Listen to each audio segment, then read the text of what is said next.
Hello, everybody. Welcome and thank you for tuning in to Just Bleed Radio. Today is Sunday, April 28th, 2024, and this is the Weekend Roundup.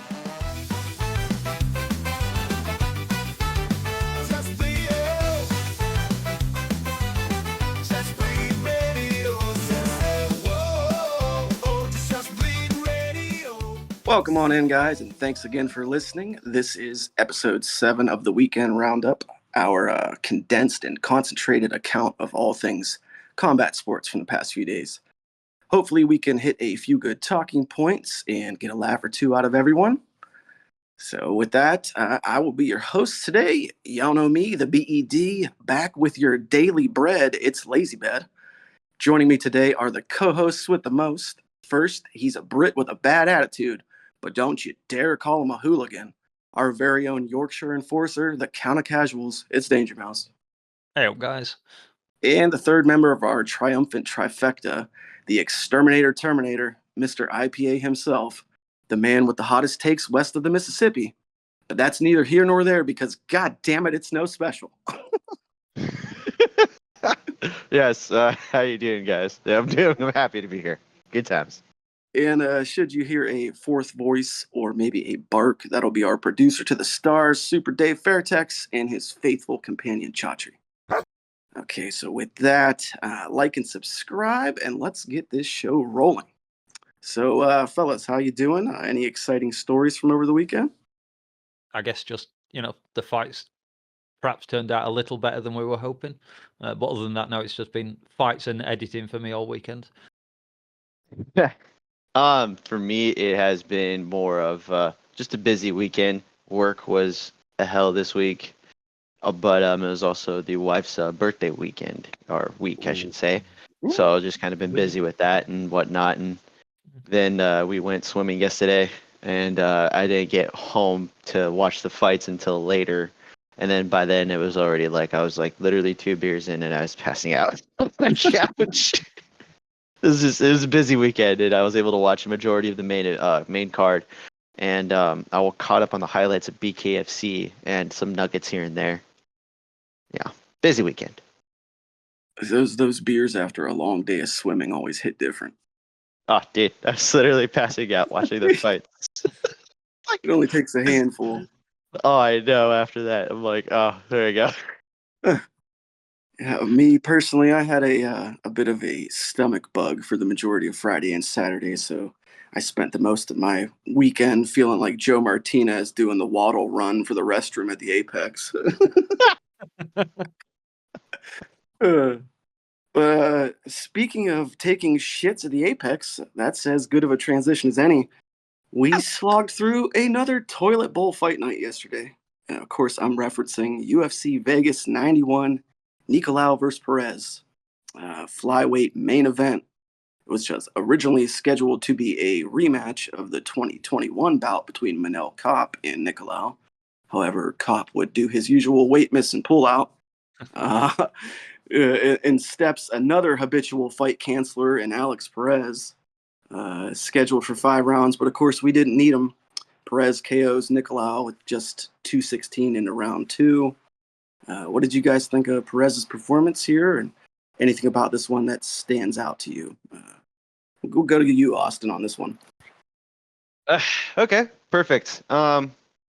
First off, I had been harsh on Perez, and not because I didn't think he was a good fighter. It was more of a circumstance. I believed he had won his last fight with Mohamed Mokaev, and put on a great effort. I think him being at the Apex is honestly a good thing for his career. I mean, the man had struggled at the highest level against Davison Figueiredo, Joseph Benavidez, and then went on, I think, 4 years of not winning. And when he came back to lose again to Mokaev, I kind of figured, all right, well, he's done, obviously. Got a second chance inside of the UFC with this opportunity to take a short notice main event. And by God, did he make sure that he wasn't going to lose it. He had one hand basically cocked and ready to go and looked like a mini Dan Henderson, just ready to throw the right hand. And he had the same kind of stance too. Like he was just ready for it. He was looking for it. And I think this is the thing. I think he thrives on no expectations because when there is, it seems like he kind of stumbles. And it's not because he's not capable of rising to those expectations. The opponent was perfect, I think. Nicolau didn't really offer anything more than a couple of leg kicks and a counter here and there and was circling on the outside. They both look about the same size. And flyweight doesn't really have a whole lot of guys that it could depend on for the star power. But, Perez, being a local native of California, originally fighting at Tachi Palace, which is in Lemoore, he's used to a small arena. And I think this is what he needed to basically get a perfect bounce back. 2 fights back to back after basically being winless for 4 years.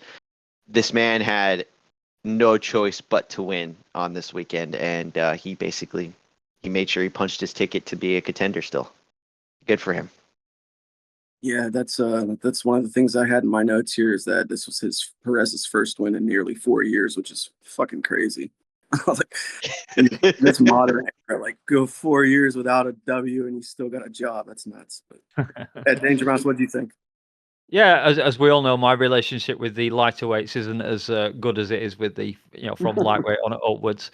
So I wasn't overly aware of either of these two fighters, to be honest. And I think I watched. I was looking to see what Guru picks. He's my go-to guy if I don't know anything about a fighter. And he picked Nicolau. All the Discord pretty much was picking Nicolau, so I just threw my money behind him. And then was very disappointed because for the rest of the card I was picking really great, or rather, Guru and myself, because I did change a few of his picks. I think with these lighter weights, I don't know if it's just me, but maybe they are better off in the smaller arena, in the smaller cage, because it just forces the action a bit more. Yeah. I mean, round one looked pretty nice. Perez looked pretty strong. He was working the body, throwing some nice flurries. And then, of course, the second round, he backed Nicolau up against the cage. And that's always a dangerous place to be. And he caught him with that right hook and just sent him to the land of wind and ghosts. Perez obviously started really quick. Very nice on this job. It was clean striking. He was mixing things up. He deserved the win. I have no problems with him taking it. I'm just disappointed I didn't pick him. Yeah, you and me both. I mean, I don't think that many people anticipate. Well, maybe I'm wrong, but Perez with his wishy-washy kind of history and past, and the long fucking gap without a win. I don't think that a lot of people forecasted him coming in here and winning, especially not in the fashion that he did. I've seen a couple of people point out that it was almost reminiscent of the Topuria win over Volk. That same sort of, once he got him pressed up against the cage and he said, "No, it's fucking on, brother." Yeah, it didn't take much. One thing I did want to point out here from the Discord last night was something that JK said. Now with a win for Perez, it's time for him to go on a 5-fight cancellation streak. So, oh, come on. We just got him active again.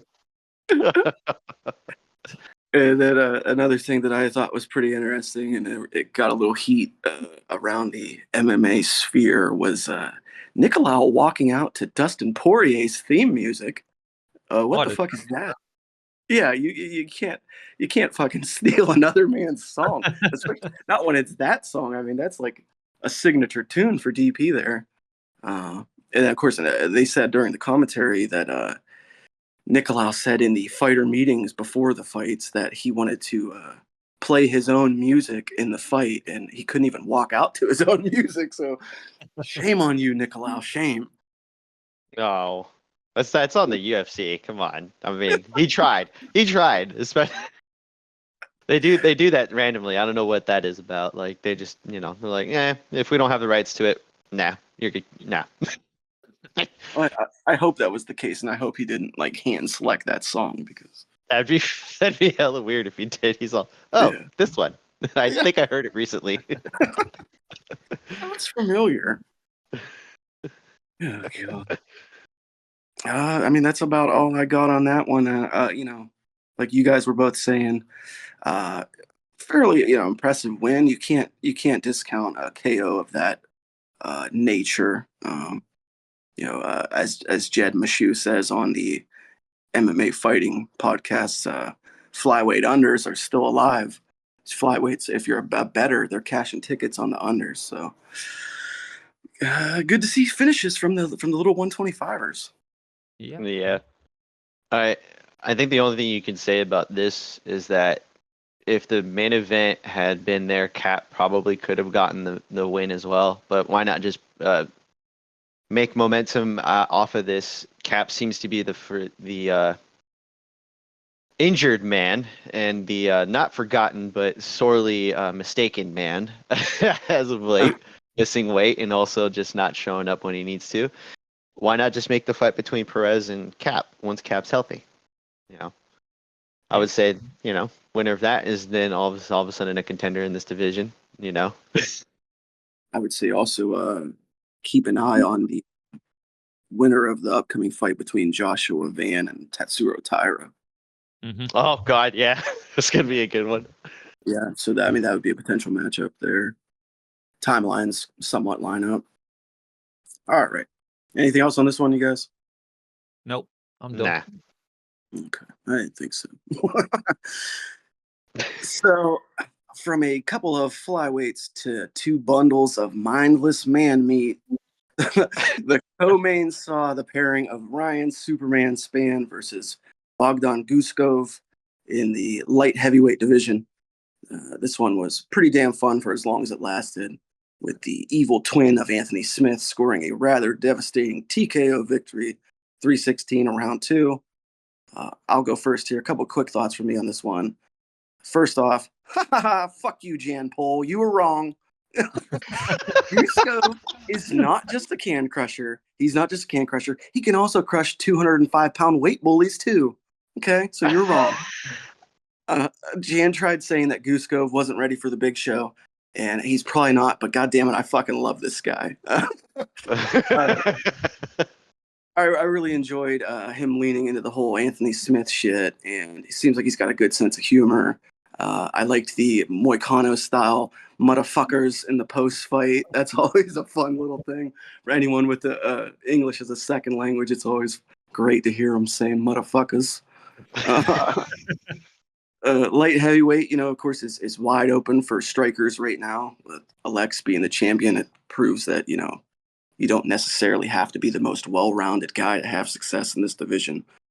Nah. So, kind of wide open for a guy like Guskov, who, despite he keeps his hands very low and his chin high, and he does get clipped. Spann caught him a few times in the fight, but guy's got fucking hammers in his hands, and like I said, lightweight isn't the hardest place for a striker to flourish. So. Good to see a win there for old Guskov. And my last thing, a side note, Walter Walker, the brother of Johnny Walker, who's coming off that recent loss, was in the cage as part of Guskov's corner. And I seen him after the fight, just standing next to Bogdan. That dude's fucking huge. Like, he's a fucking monster. He's like a walrus of a man.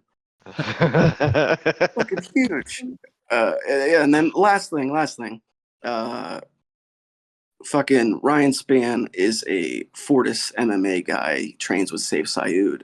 Poor Saif Sayoud, man. He's down bad. Those Fortis MMA guys and gals are losing left and right.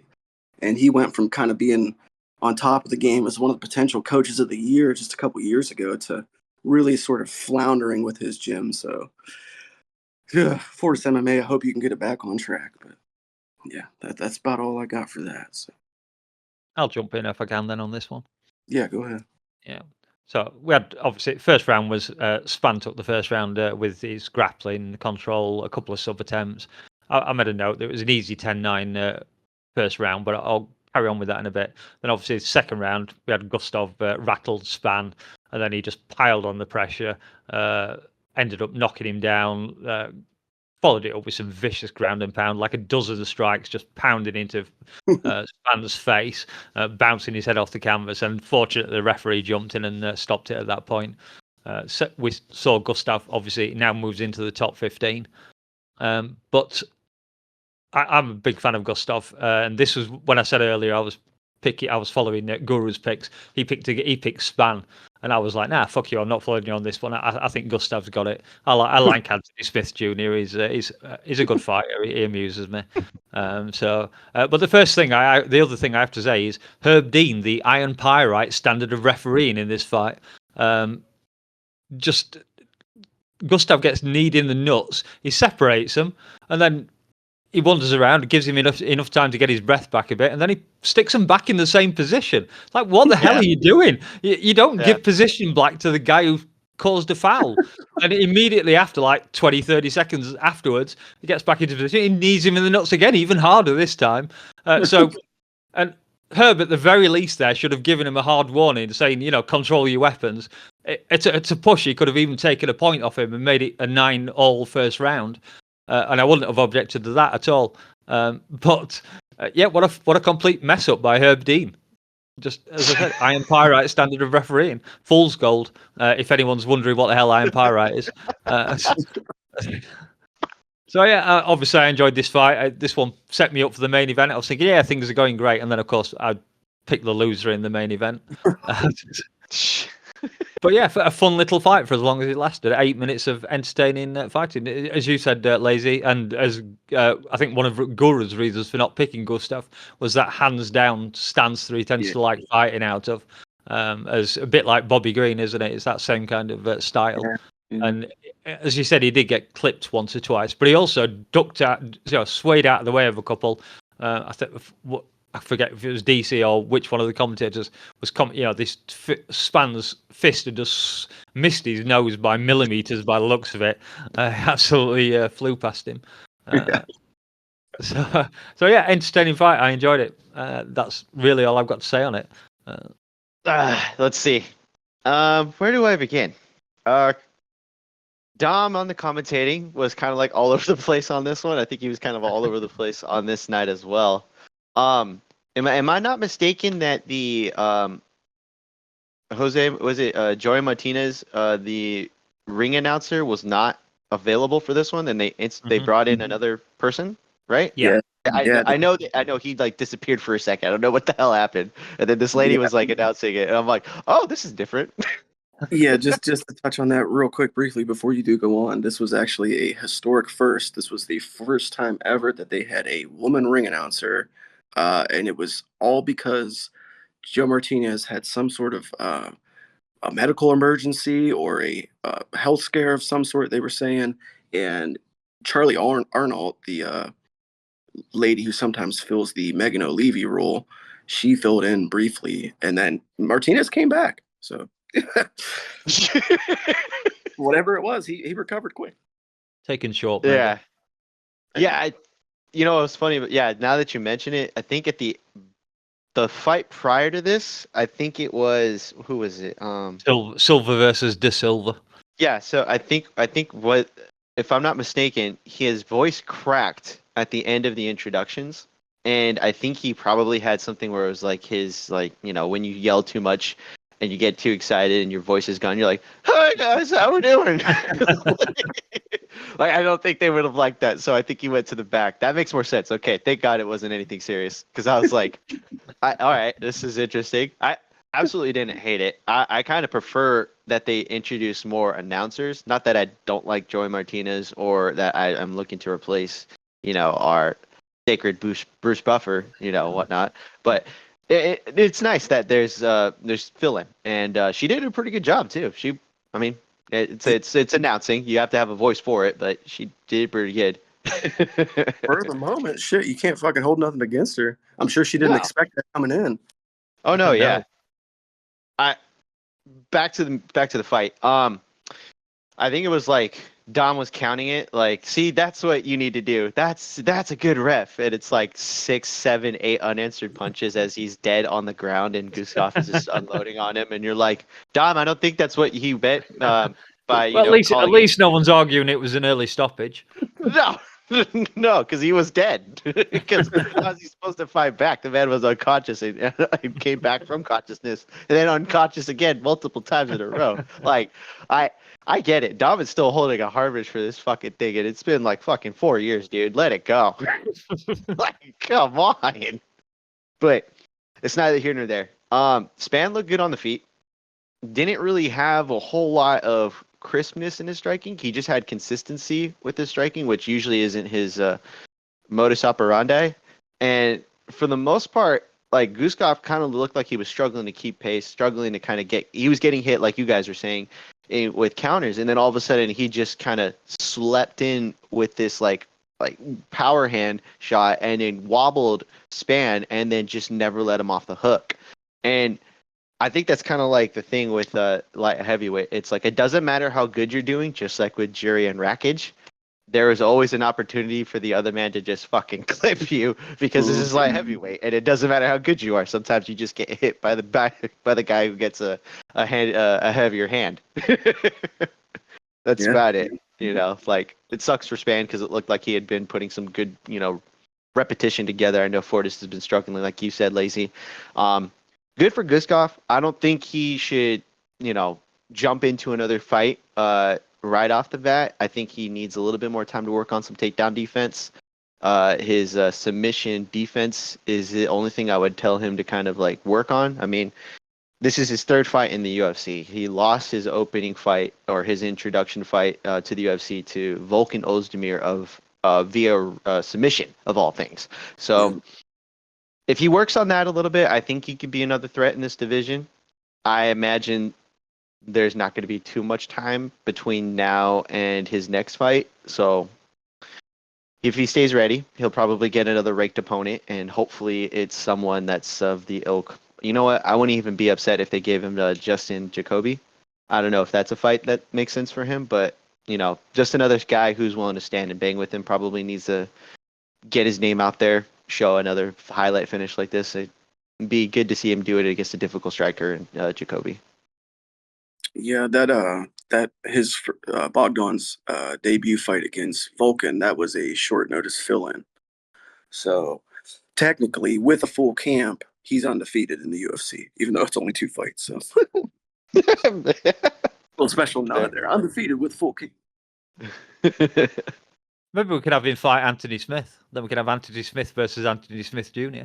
That's actually I was gonna lean into that because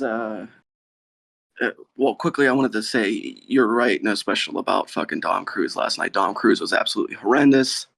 I seen Super Dave in the MMA fighting post show saying he gives him an F-. I fucking agree. It was a horrible night of commentary from Dom Cruz. It's just the kind of guy who like he'll say enough shit acting like he's right that sooner or later he's got to say something that actually turns out to be true, and he'll be like, "Oh, there it is. I told you." Like that doesn't make you right, dude. You said fucking 30 things before that were all wrong. Even a blind squirrel finds a nut every now and again. Yeah, fucking ass. He's doing it more and more as of late too, so it's just kind of like, dude, okay. And it makes DC look better, which is not the norm. Yeah, it did actually. DC had a pretty decent night, and it was all Dom Cruz fucking sucking dick. Christ. But yeah, Bogdan Guskov. Yes. Well, with Anthony Smith competing next week against Vitor Petrino, should he pull out OW, I could see them, putting him and Guskov against each other. You got enough hype around it and stuff around it just from them two meeting each other and everyone correlating them together. So, fuck it. There can only be one. Just make sure they got different colored trunks on, or I'm not going to tell them apart. Well, you can tell from the difference in the tattoos, if nothing else. Oh yeah, the bane of Dangermouse's existence. Yeah, we might get onto that later if we have enough time. Oh shit! Just carrying on with you saying Austin, Ryan Spann did have a very nice jab throughout the fight. If he'd have continued using that effectively, he might have won. But for some reason, he started looping his punches more, and that was when Gustav was able to get in and start hurting him. Was getting out of the way all the time. and that's what Mhm. that is judging his changing his style. I think opened him up to getting finished. Yeah, because it's like he's a big athlete. He's massive for the division, and Yeah. he can land when he wants to. He's also got an actual decent grappling game. So it's confusing to me that this man consistently loses whenever he gets an opponent that can just push back just a little bit or give him a different look than he wasn't prepared for. Yeah. Like, he has this ability to be great, and he, like, look at the Anthony Smith's fights, right? He literally gets big brothered by him in the first fight, and then arguably could have won the second fight, and then just has a mental lapse and allowing the fight to get away from him. Like, it's, I know half of it is just it's light heavyweight and shit happens randomly. You know, big men hit each other, shit happens. Yeah. But it's just interesting to see kind of like the footnotes of his career. It's like he's got good wins and he's got terrible losses. It's Mhm. Maybe just, it was PTSD. He thought he got Anthony Smith in the cage with him again. Didn't I just fight this man twice? It's almost like you could chalk it up to sort of like a lack of confidence or a lack of like self-awareness in the fight, because he's got the fucking size and build of a heavyweight. Like, dude, you're a monster for light heavyweight. You're absolutely huge. I was just going to say, could he not go up to heavyweight? He's obviously a pretty big guy. I think it would be a worse move for him, because it's like when he meets adversity, he just sort of like Austin was saying, he doesn't have a plan B, or he gives up. And at heavyweight, you're just going to meet harder hitters, bigger walls that are tougher to move. And it's like you're already failing to properly use your size and your abilities at a weight class where you're fucking bigger than almost everyone you're taking on. Like, I don't know. I'm not Mental sure lapses. what he walks around at. So No, I think it's just mental lapses. Like, it wouldn't matter if the weight class is a thing. Like, weight cutting is probably not ideal, but I doubt he's walking around at 260 making light heavyweight, you know? no, obviously Um, not. no, you would hope not, at least. Um, no, I guarantee it's more like mental lapses, like lazy same, because that'd be the only other explanation, you know? You see, I mean, like tonight, he was doing fairly well and then just allowed Bogdan to get back into the fight. You know, got frustrated, was trying to land some heavier shots, and then just got countered. The wrestling was working well for him. I don't know why he ventured away from that, but the other thing would be too is just like if he was to go up, he's also getting guys who hit harder. Yeah, but cardio seems to be an issue for him as well, which is he's not exactly young. He's fairly far into his career. Like, you think you would have got that squared away by now, but anything else from you guys on this topic? No, Nah. I don't think so. That seems as good of time as any to transition into what was the main course for many last night. I'm talking, of course, about BKFC Knucklemania IV, live from Los Angeles. David Feldman and the gang over there really blew it out last night. Great stage set, cool environment. They had some fun walkouts. Unfortunately, we had a few lackluster finishes on the main card, but all in all, a solid night for Bare Knuckle. And then, of course, mid-broadcast, maybe the most shocking news of the weekend, the announcement that Conor McGregor is now a part of BKFC. So within 1 week, we found out that they'd been purchased by a Hong Kong investment firm. And then just days later, it's revealed that Conor is a part of that new ownership group.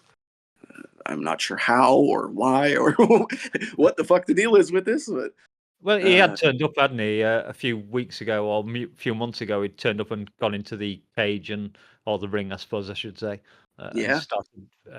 I think it was calling Mike Perry out or something, which I think would be a bad fight for Conor. I don't think he'd enjoy himself in that one at all. I think that was more like just a promotional deal. Like, it seemed like they just had him there and they kind of talked him into coming into the cage.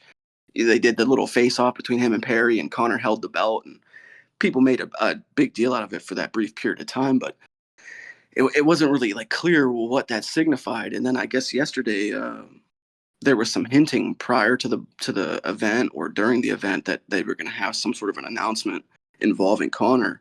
But I don't think anyone's seen this coming. But yeah, so I'll leave this one open to you guys. Do you want to touch first on some of these fights, or do you want to jump right into this McGregor news? Well, I can quickly jump in because I've only seen one fight from the show. I didn't bother staying up to watch it because it was on at 3:30 in the morning or something for me, and I decided I'd rather sleep than stay up and watch it.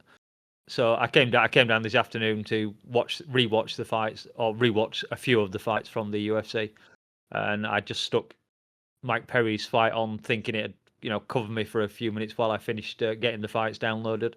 And then, of course, I looked up from my cup of coffee or wherever it was that I was doing, and was it who was it he fought against again? Thiago Silves? It's Alves. Alves. Alves, Alves. yeah. Yeah, sorry, yeah.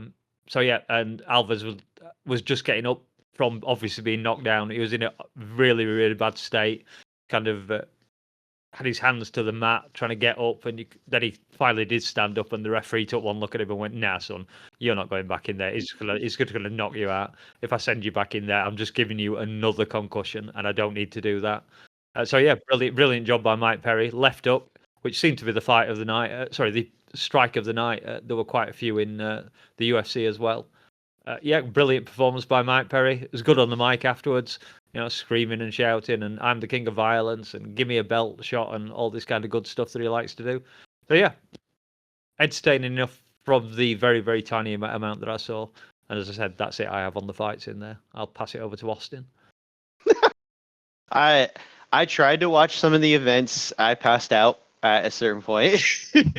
Not because it wasn't entertaining, just because like I was trying to find a stream that would work, and it was pretty much a failed attempt. So I was able to get some of the highlights this morning.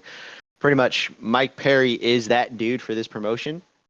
Like how we can look at other people in this economy of combat sports and say, well, obviously the Lee family runs one championship. Obviously, KSW has their local legends that run the promotion and whatnot. The same thing goes for Bellator when they had a local, a contingent that they grew up, more or less. BKFC has found that in Mike Perry. And that's surprising because this is where we are now in this, God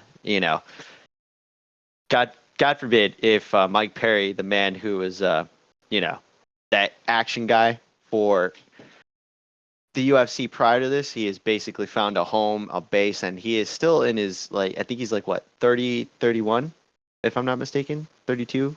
Like he's not a guy you would have expected to be a star. You would have thought, okay, well, if he's going to be a star, it's going to be in the UFC. This man has found a home base in BKFC, and he's showing up.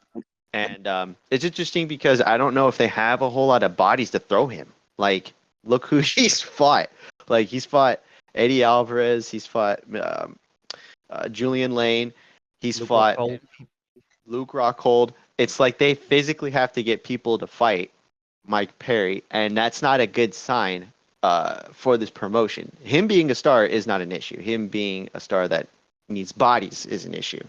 If they're going to give him a belt, great, do it. Give him whatever he wants. He's earned it at this point. Hell, you could basically just keep feeding him UFC names or other promotion fighters. There's bodies there.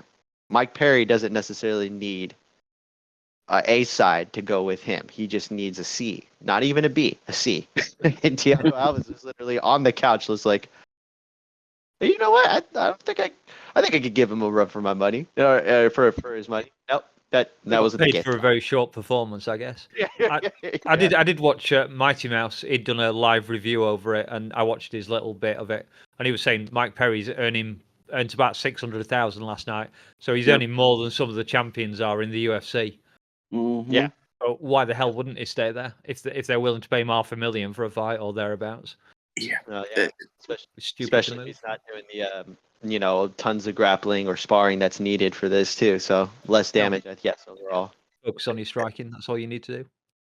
And that's my major kudos to BKFC and big takeaway for any time I watch their shit is like whether you like the product or not, whether the ultra violence and the blood and guts and shit turns you off, you can't fucking take away from David Feldman that he pays his fighters. Like, fighter pay being such a hot topic in the combat sports world recently, and everything that's been going on. That dude fucking pays his guys. Like, when you look at the numbers, he's fucking paying those dudes. He's cutting the check. So Probably has to. yeah. Given the amount of damage you can take in there. Ask Luke Rockhold how much his new teeth cost him. But I mean, either way, so like, if you're a guy who's like getting older, who is, you know, questioning if what he's got left in the tank, or you're on the fringe of, you know, being in the UFC or out of the UFC, like, having an outlet in a place like BKFC to fall and kind of like Mike Perry did, find your footing and maybe a home and make something of yourself. It's a really good option for these guys to have. But yeah, Mike Perry, man, I don't know. Like you said, Austin, I really don't know who they throw at him next. One of the names that you guys forgot, Eddie Alvarez. He just fucking made Eddie Alvarez quit on the stool. They are sort of running out of bodies to throw at him. I think that the person to bring in to ask this question to would be our MK Discord BKFC aficionado Barter. He would probably know better than we would. But yeah, I mean, last night was sort of a weird card for BKFC because this is their tentpole event. This is their flagship event, basically their WrestleMania, hence the name Knucklemania. This is supposed to be like their Super Bowl. And unfortunately, a lot of the fights last night ended with some sort of weird wishy-washy endings. You had, what's his name? The Juggernaut, Lorenzo Hunt, I believe is his name, who got knocked down and then completely dislocated his elbow behind him. The Todd Duffy and Ben Rothwell fight, where Todd Duffy got clipped like one time, and I'm not even sure if it actually hit him in the face, and he went down and claimed he had a stinger in the shoulder. So that ended that fight in about 10 seconds. The Mike Perry fight was about, one punch and it was done. So not the greatest night for if you're a new fan to be introduced to BKFC, because it's usually not like that. The fights do tend to end quickly, but those were anomalies even for BKFC. Yeah, that's fair. But it's usually it's like the one that they had with the gentleman who had he was a former boxer who was looked a little older, out of shape. They had the long hair. Yes. Yeah. And using his I guess I had to look at it too, because I assumed it was just like, no, I mean, obviously he had braids at one point, but as Dave said, his opponent was yanking him out, like just holding on to him the whole time, like a goddamn handle, uppercutting him and then getting clipped at the end of it. Like, I mean, that's the BKFC that people expect, and that's not what you got throughout the night. But you know what? You had your moments in it, and I think that was the thing, is that like people need to kind of take a look at what BKFC has had to go through. I mean, what was it? What was his name? The president, CEO of this. Yeah, he mortgaged his house for the Mike Perry versus Luke Rockhold fight, right? That's dedication. I think Barter had actually, funny you mentioned it, Lazy. Barter had said the best thing, I think that, I may be paraphrasing his words here, but I think the best thing that could have happened to BKFC was the UFC creating, or Dana White creating slap fighting, because everybody realized that's the bottom rung of combat sports. Yeah. That is the absolute floor, and BKFC is levels above that now. Like, that's not only do those guys in slap fighting get paid dirt money, it's also doesn't require a whole lot to actually do it. BKFC, you still have to actually be something and actually have to have a name, and on top of it, it's still a sport that requires a lot of training. Yeah. Well, you can't even say that they're no longer a C level sport. I think they're a B tier now. I mean, they got more traction than the PFL. Yeah, probably. Yeah. That event last night, I mean, when they were panning to the crowd, there was a lot of people in attendance, and I know it got a lot of coverage on the various MMA websites and platforms, and they're definitely growing, and with this, like I was saying previously when I was introducing this topic, them being recently purchased now by this Hong Kong investment firm, they're going to have more money coming in, and now we haven't even talked about this part yet. The whole Connor thing, like, what is this? How does this play into the future of BKFC? What role does he end up playing for them? Is he going to become sort of a figurehead? Is he going to be a behind the scenes kind of just an investor? Like, what are we looking at here? No idea. I think he wanted a part of the UFC, and obviously Dana and the consortium that he works for are not going to give Connor a chunk of that. So I guess he's gone for what he considers the second best option. Is this kind of You a know fuck what? you to the UFC? No, no, I think it's like Danger was saying. It's literally like the closest he could get to being an owner as a current fighter is to buy stock. And that's kind of like, all right, well, how much stock does he have to buy?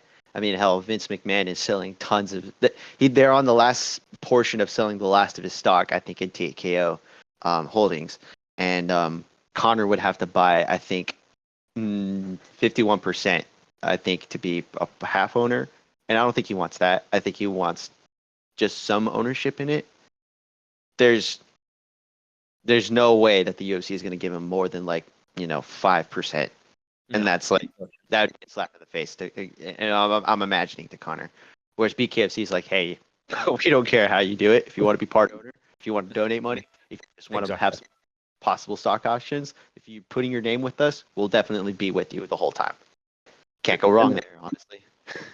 That's kind of like one of the things that I was wondering too is, yeah, they said like, oh, Conor McGregor is a part owner now of BKFC, but that could mean he bought a 2% stake in the company, and he's, you know what I mean? Like, they're just completely using this for publicity. Like, I don't know.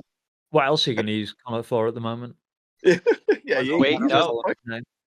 Well, think about it. Their parent company now is Triller, or I would say the Hong Kong portion is the owners of it, and Triller is also owned by them. Triller is still doing the whole, celebrity fight thing.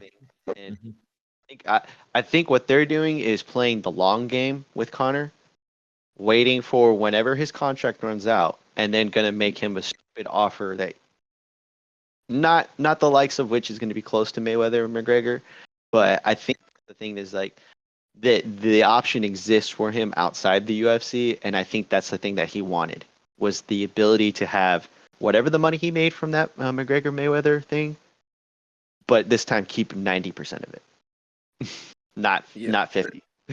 I think you're on the right track there. I think it's just kind of both Connor and BKFC trying to keep the window open for if and when things do wrap up with the UFC. Like, keep that foot in the door so that if the opportunity does arise, he's got that chance to make a boatload of fucking cash with them. Yeah.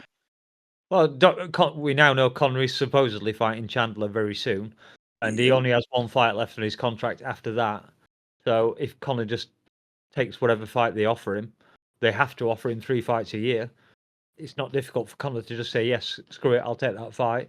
Then my contract's dead. And then he can do what the hell he wants. It's not like he needs the money from the UFC anymore. He's worth a couple of $100 million at the very least. Maybe close on $500 million, who knows? So, yeah, why the hell not for Conor?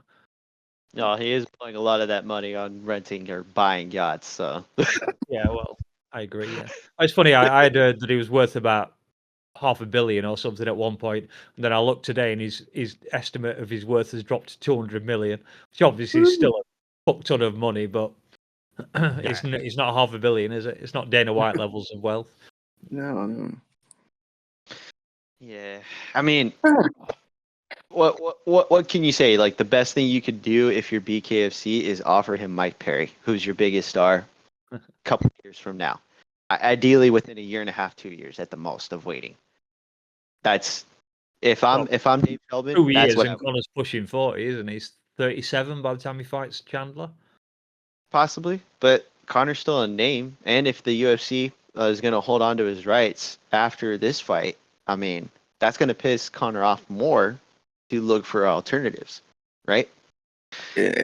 And the reality is BKFC is no stranger to letting fucking 41, 42, 45-year-old guys fight. We'll take There we anybody. go. Yeah. Yeah. There's plenty of time. Plenty of time. Okay, all right. We're going to move this thing along here. Just a couple of wrap-up topics here that we could touch on briefly, give some quick opinions on. Of course, the UFC just recently announced that the Manchester card for this summer is official. It is on and popping. We're going back to good old England over there. So, as far as this thing goes, who do you guys think headlines? What do you think is the main event bout here for this card? Well, I did ask Mike Heck this to say what he thought, and he said it should be Leon versus probably Bilal. It's looking very much like that. And because Leon is the genuine champ, he's defended his belt once now. He's the real champion, although we all know that Tom Aspinall is the real heavyweight champion at the moment. So yeah, I guess it has to be Leon. I would personally rather it was Tom finishing, because that way we're going to get an exciting finish to the card. Whereas we can't guarantee. We might get that with Leon. Who knows? He did knock out Usman with that fantastic head kick. He's perfectly capable of finishing Bilal, but he's also very happy to do what a lot of champions do and just win a points victory. That's a championship performance. I'll win 3 rounds. I don't get knocked out. I beat you. The end of story. Yeah. So I can see it most likely being Leon. The other argument I have heard is because it's been held in Manchester, that's closer to where Tom Aspinall lives, where he was born. So that would kind of make sense for him to headline it. I don't think the English fans will really mind one way or the other which one we get. I've just checked. The last time the UFC was in Manchester was UFC 204 in October of 2016. So it's 8 years since they fought in that area of England. So yeah, the fans will just be happy. They're not going to be stupidly happy that they're having to adopt an American time line, so that the main event will start at 5:30 in the morning or whatever crazy time it will start. But yeah, that's the consequence of being a British MMA fan when the company is in America and they get all their pay-per-views from America, or the majority of. I think it will be a pay-per-view in England as well. That we do have some of those because a lot of our fights are free on TV.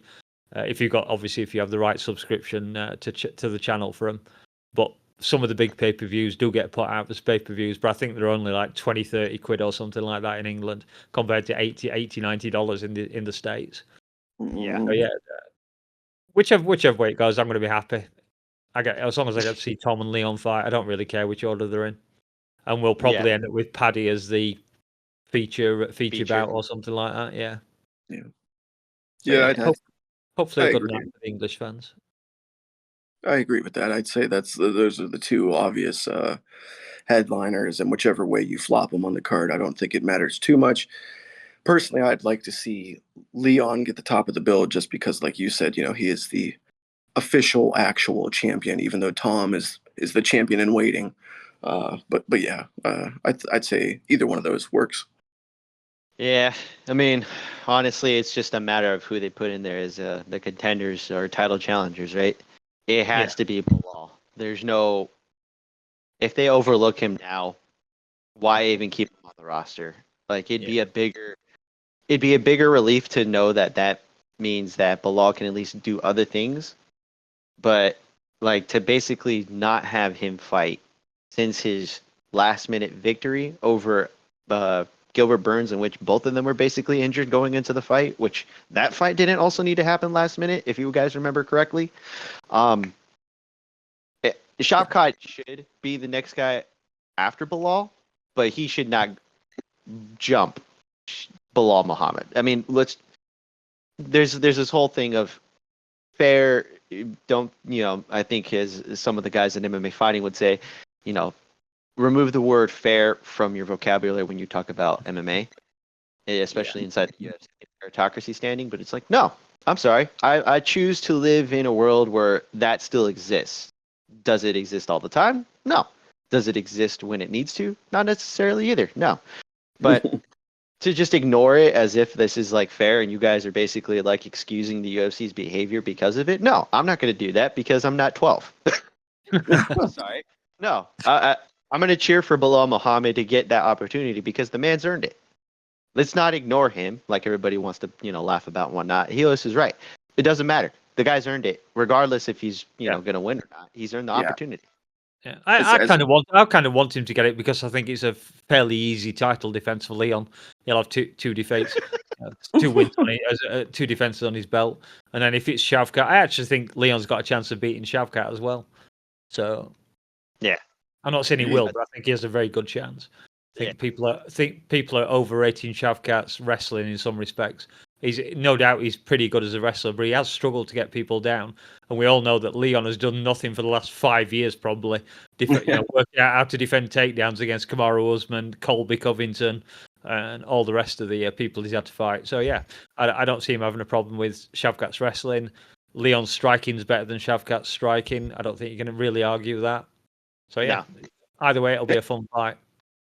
And when you're a guy like Leon and you got those kind of kicks, head kicks, anything is possible. Absolutely. And speaking of head kicks, that moves me right into the next topic here. LFA women's MMA fight. Can't remember either of the ladies' names. I'm glad. But there was one hell of a fucking head kick knockout. A fucking head kick for the ages. Sloppy fucking fight. Just horrendously terrible.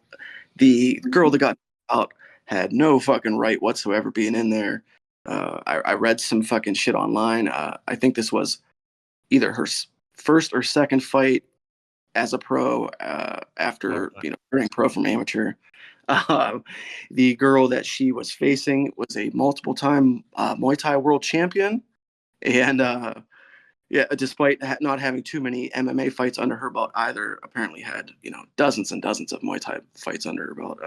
And the girl that was making her professional debut, or this was her second fight, whichever, the one that got knocked out, she was a last minute replacement as well. So yeah, just completely gassed out, was taking fucking multiple blows to the dome, got caught with one head kick, gave the fucking girl a wry little fucking psychotic smile, and then just fucking obliterated against the fucking cage. I said it on Discord. It turned her briefly into a cursive E.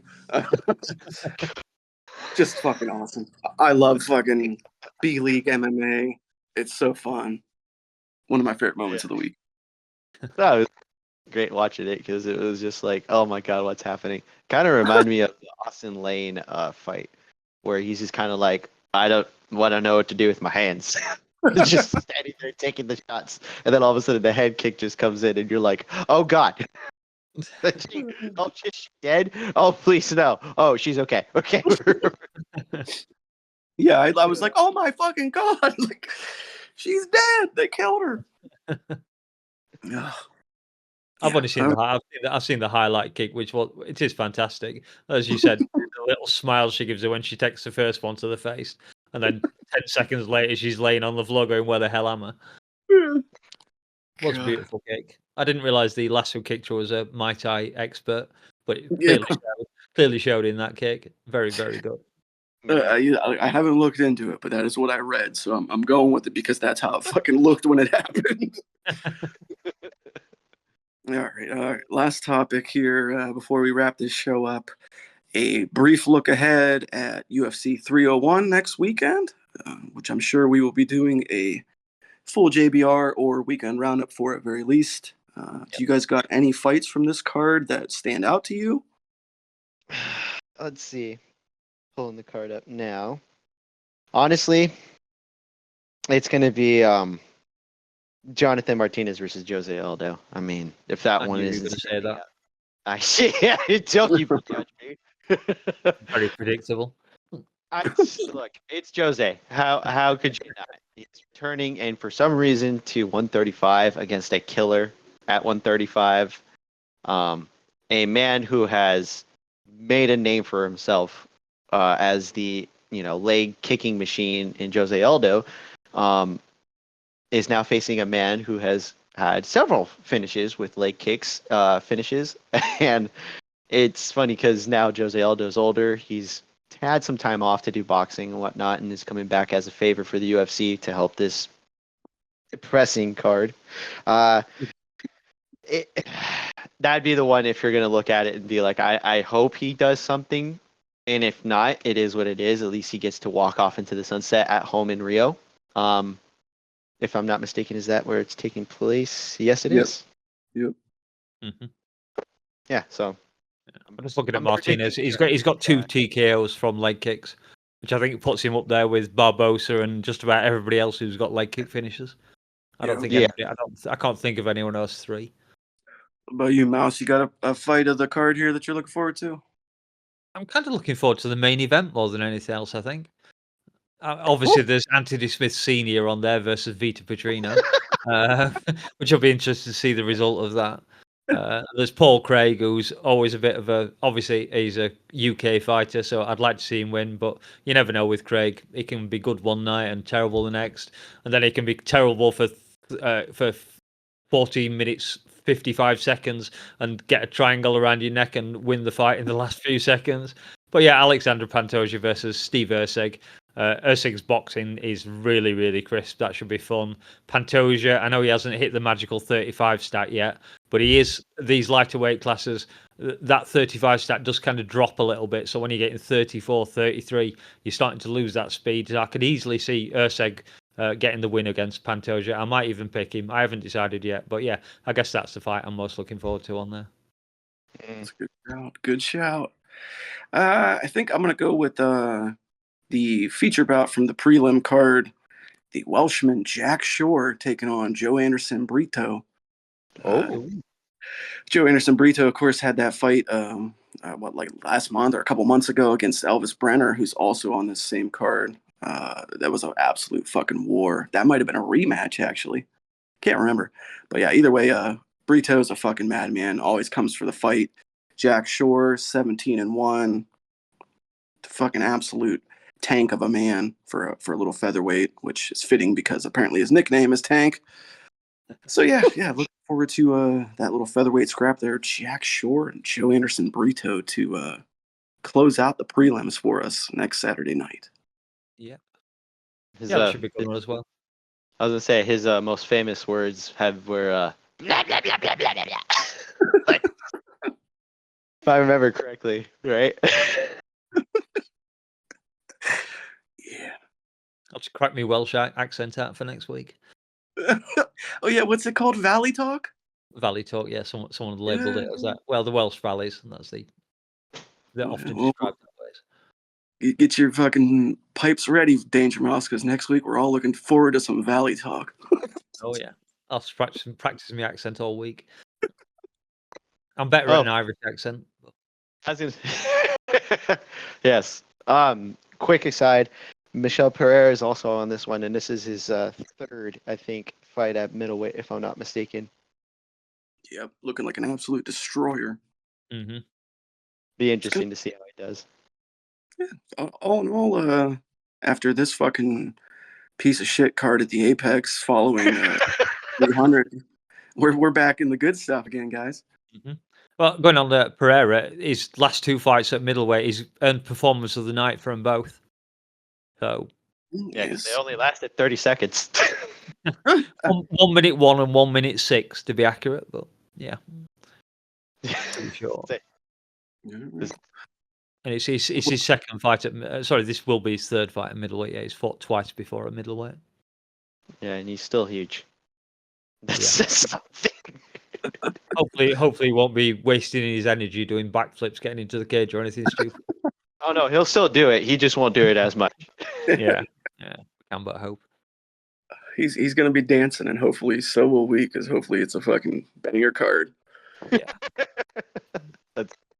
I know this Apex card got quite a lot of hate, but I actually enjoyed the fights. I saw Jack Slack commenting that it was kind of local level, MMA fights kind of quality, but it was fun. I thought the entire card was fun.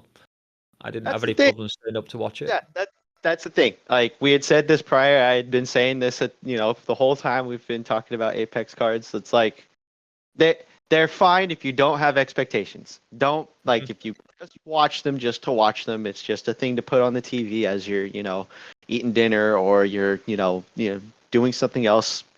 It's fine. It doesn't need to be a thing you need to watch religiously every single time. We do because we're degenerates and that's what we do. But it's fine. It's just another fight weekend, and then once you have your appetite, you're like, it's going out to get a cheeseburger from that one diner every now and again. Actually, want a steak dinner every now and again. You know what I mean? Yeah. We did have two fat guys at the Apex, as I like to say, with Denise versus Lane. If I can just bring that one up before we close things off.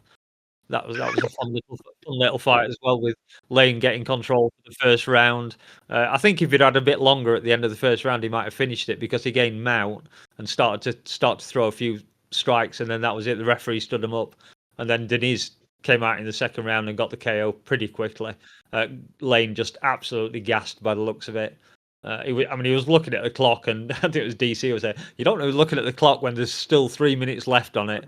You want to be looking at when there's 30 seconds or a minute maybe. But yeah, another left hook finish for Deniz, which I believe he's finished quite a few of his fights with. And on the undernotes of my notes, Dave did ask for this because they made an announcement about Benil Dariush getting the Forrest Griffin Community Award for helping charities, and Dave was suggesting that we offer him a minute's silence. So. Yeah, that's enough of that. Fuck. All right. I can cut It's you a guys short off. show. We haven't got time for a minute. Yeah, I'll cut you guys off. These fucking donks will go all day here. So, ladies and gents, that will just about do it for this edition of the Weekend Roundup. Tune back here every week for your rundown of all things face punching, as we are the home of casual content for combat connoisseurs. We appreciate you guys listening. Do the like and subscribe. We love y'all. Until next time. Say goodbye, guys. See you guys. Jesus Christ. Great job, guys. We've rattled through that one very nicely. Yeah. And you're right, I could have gone on for another 20, 30 minutes easily. Yeah, I know. So could I, but time constraints are time constraints. Yeah. No Special. He's in the house. Lazybed is chilling with Dangermouse, Super Dave, and Chachi too. Gang's all here and we're ready for you. Now whoa, just bleed radio. Say whoa, let's go. It's just bleed radio now. Just bleed radio. Say whoa, let's go. Just bleed out. No Special. He's in the house. It's a bot. Bots don't have feelings. You say that now. The AI is learning constantly.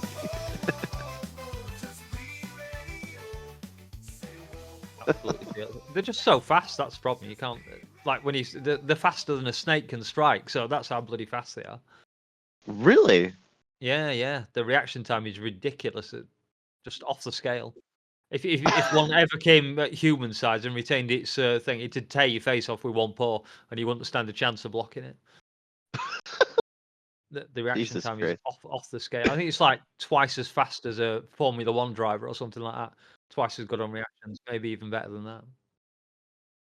Oh shit. So it's faster than a snake, so that gives you an idea of how fast it is. Oh yeah. Fuck you, Craig.